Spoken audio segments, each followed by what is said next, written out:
All right, so this is Growth Specialist Training, DM Audit Check number 1 on June 6th. What we're looking for ultimately is to do a quick spot check for tonality, clear flow. Are we also leveraging the timing sequence? So this is just a breakdown of what those different labels mean.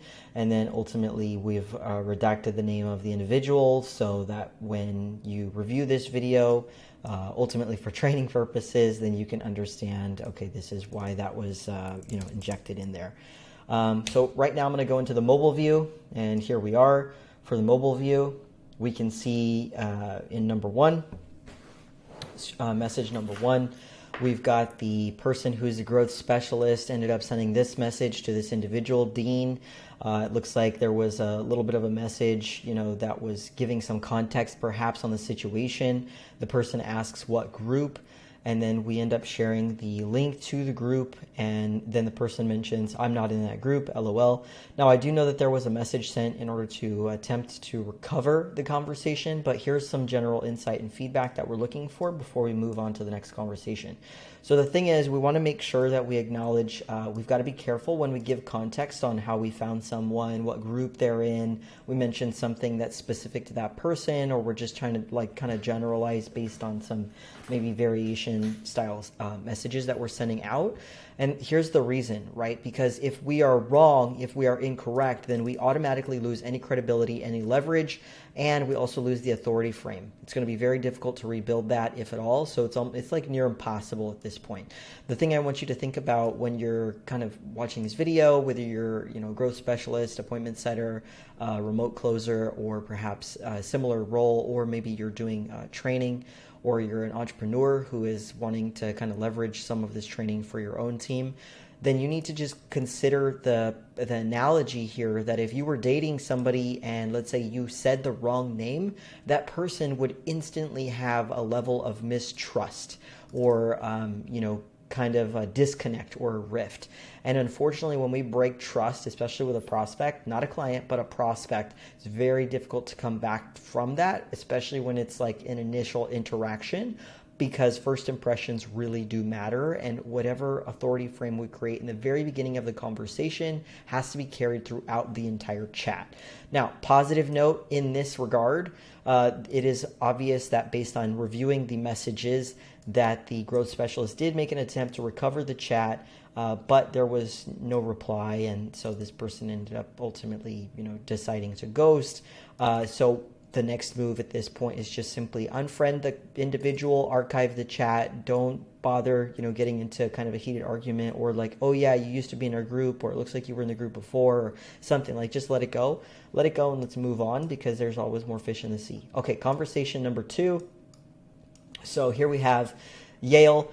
Yale is an individual who was already made an offer previously by chat. This person is in fact problem and loosely solution aware, because this person is not fully aware, they're not fully ready to invest in themselves, and they see $199 per month for Kajabi as an expense or a cost. The pivot or the gap at this point needs to be based on what we see from the CLARE method, where we are not only helping that person arrive to become problem and solution aware, but recognize that the gap that they currently have, once we increase that and we generate some leverage, share some social proof, something like that, if this person re-engages or reactivates, right now they have their guard up because there's a lot of sales resistance for them. They're spooked ultimately. But in the long term, once we get this person to become problem and solution aware, the next logical conclusion would be to continue with the CLARE method down the actual messenger flow, as we show inside of our curriculum and as we do through our training. So the good news or insight and feedback here is that it's definitely positive. We see that this growth specialist is following up when this individual clearly on this account did get ghosted. What we are seeing is that this is pretty common when prospects receive an offer and they're not fully ready for that offer, or they're not fully problem aware, or maybe they likely are not fully a fit due to time, energy, or money resources, not just financially disqualified.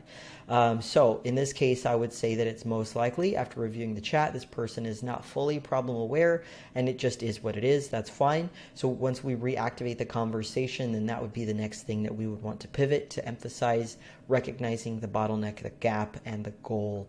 Now, this was wonderful, nudging this person with a simple way to gauge their sentiment, like how do they feel, we call this a temperature check, in order to continue to rebuild rapport, reactivate that conversation, and build trust and establish familiarity again, since there has been some time in between. So it's just roughly about 2-3 weeks from the time of this follow-up message. Okay, so here we have example message number 3.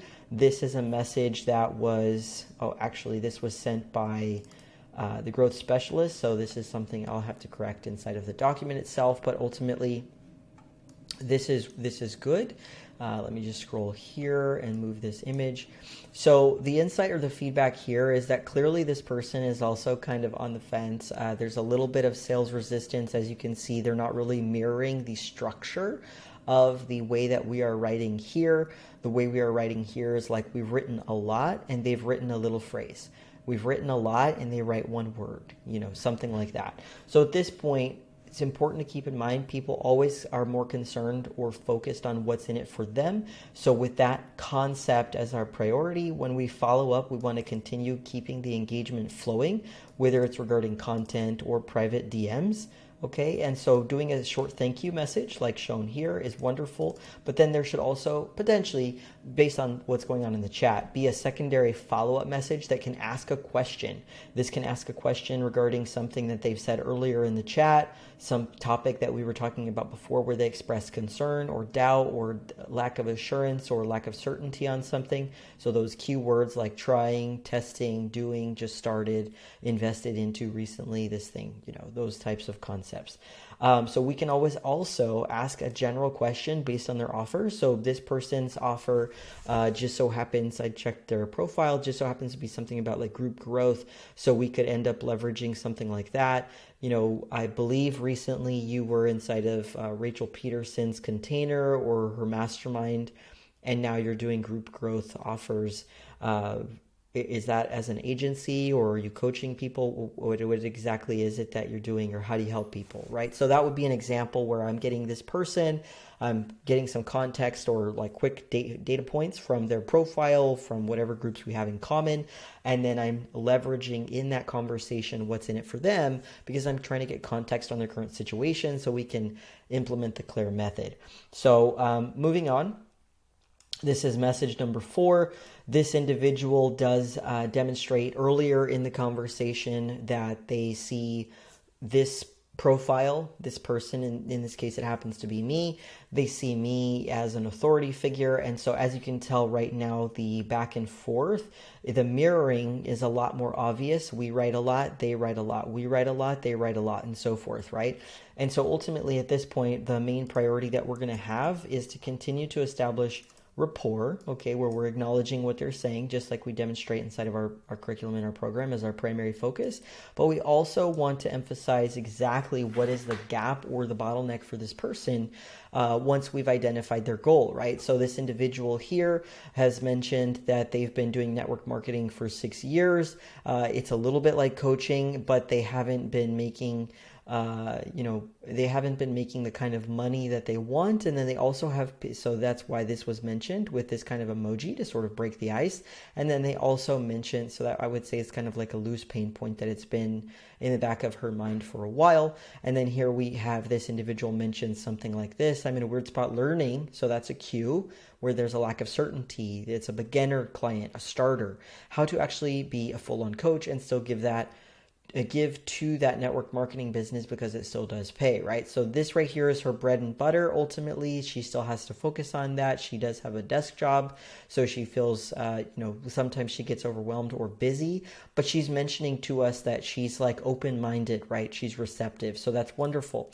So as per the CLAIR method, our next focus in this example message that I have sent following the flow is that we are identifying, okay, well, great, prospect, what is your goal? And also acknowledging you've put some effort or energy into your current process or methodology, which so happens to be network marketing. And then she's dabbled in doing some coaching as a result of that in the last 6 years, but it's not turning out or converting into money in the way that she would want. So at this point right now in the conversation, what we are missing is a deeper version of the bottleneck. We're also missing the opportunity. It would be a misstep for us to do it too soon. So this is something we want to be careful about, but we will eventually want to propose a call or make an offer by DM and move forward in this chat.